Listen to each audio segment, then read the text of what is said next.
I think in my nearly 40 years of journalism, I have seen what man can do to man.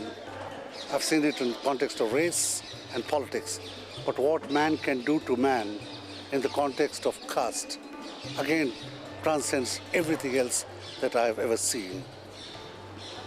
Certainly the mainstream till now avoided the caste issue and the oppression that they brought because they knew that if they disturbed the social status quo, they will be politically, they will suffer.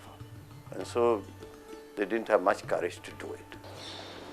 Dalits, as the people belonging to the absolute lowest caste, beyond the pale, they can be killed for touching somebody, they can be killed for skinning a dead cow, and you will find the highest of the land trying to explain it away as a minor misunderstanding. For centuries, social injustice has been endemic in India, a country where the top 10% of the population use up 70% of its resources, the middle 20%, 20% of the resources, and the bottom 70% of the population have only the remaining 10% left. It's not difficult to recognise the marked difference between those who have and those who have not. So why is it that India continues to tolerate the conditions of its underclass of around 700 million people, around half of whom live beneath the poverty line, set at 327 rupees a month, around £4 or $8 in Western money? The truly incredible side of India is not that 3,000 years ago the minority Aryan invaders plunged the country's majority tribal people into poverty and slavery, but that today very little has changed for India's lower and outcast peoples. Today, in this growingly rich country, the worst levels of poverty are still found everywhere.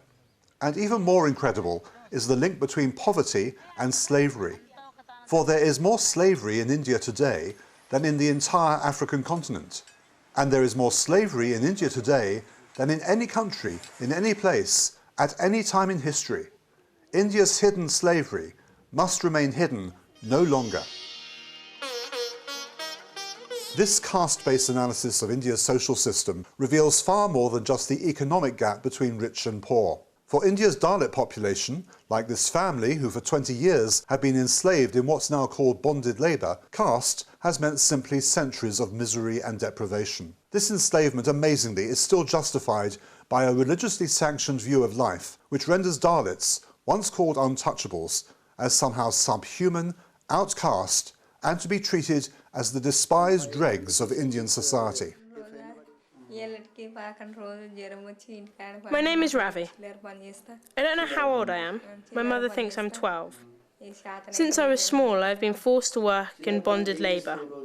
I work for the landlord in his guest house, where I move heavy crates and do other kinds of heavy work. I also do the cleaning, including the most disgusting jobs.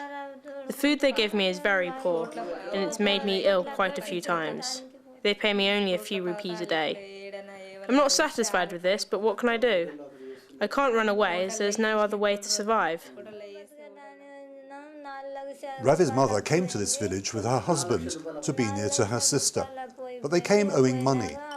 They are a family of 8, with 2 sons and 4 daughters. They thought that by having a large family, they would have boys to work for them and keep the family fed. As it worked out, they had to borrow money to pay for husbands for their daughters. That's when the loan sharks moved in. The landlord here promised to pay the debts off for them, but at a very high interest rate. It means now the whole family has to work for him for practically nothing. And since the interest is so high, they'll never be able to pay off their loan. It's 14 hours a day, each day, every day, with no days off. If, as at the moment, Ravi's mother cannot work, then her sister has to come and work in her place. And now her 2 boys are ill with flu, she doesn't know what to do, and thinks the landlord will want her to pay him back with food, when, as it is, they hardly have enough to live on. India is the world's 2nd largest country, with a present GDP of $720 billion.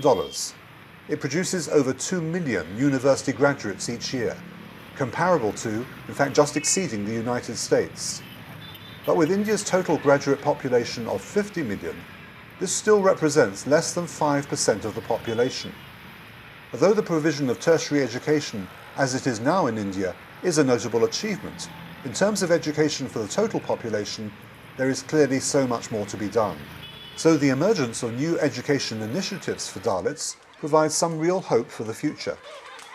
Though Dalit children have not been educated for centuries, the Dalit community themselves recognize that education in English will represent a major contribution to their emancipation. In an historic meeting in Hyderabad in September 2001, the nation's senior Dalit leaders asked to meet with Christian leaders from across the denominations. They pleaded with them that they should join them in their struggle for freedom, and they had just one request: will you please educate our children? Since that time, Dalit education centres have been springing up all over India. Such an opportunity represents a hugely strategic step and will contribute significantly to the eventual end of caste discrimination. But alongside education, other steps are also required. The international community needs to rise up and encourage India that in its journey towards wealth and modernization, that they attend with equal priority to their people's human rights and to the dignity and opportunity of Dalits throughout the nation. B.R. Ambedkar was the main architect of India's constitution. He was one of the first Dalits to gain advanced education and attained a string of doctorates and a leading role in Indian politics. He was a towering figure of justice and wisdom and remains to this day an inspiration to many since his death 50 years ago. On the 29th of November 1930, Dr. B.R. Ambedkar wrote in the New York Times, "Untouchability is far worse than slavery, for the latter may be abolished by statute. It will take more than a law to remove this stigma from the people of India. Nothing less than the aroused opinion of the world can do it."